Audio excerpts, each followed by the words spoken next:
Now, because this is something that has never happened before, there are still plenty of questions out there and a lot that we don't know. Right, so our Chase Bachman got some answers from a local analyst, and he continues our team coverage tonight. Chase? Well, Tatiana, Jeff, I spoke with Dr. Sam Nelson, a political science professor with the University of Toledo. And while the vote to indict the former president is historic, there are still many unknowns.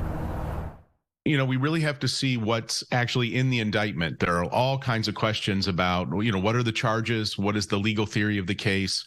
Today, a New York grand jury voted to indict the former president, Donald Trump.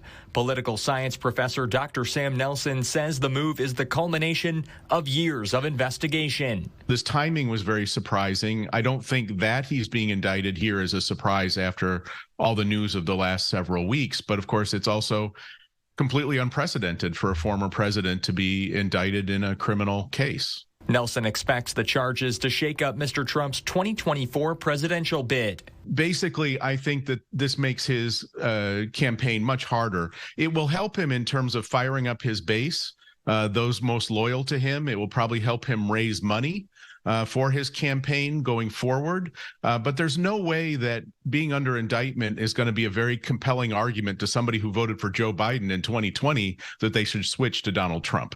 And there are still questions about how criminal charges could affect the former president's ability to campaign. Criminal defendants who are out on bail or on their own recognizance, they have restrictions on their travel often.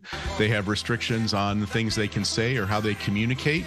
And while it's too early to know what that might look like, Nelson says criminal charges could restrict Trump's ability to speak about the case. He'll be read his rights, right, and his right to remain silent. This is not a guy that really exercises his right to remain silent very effectively, right? I mean, just his personality type.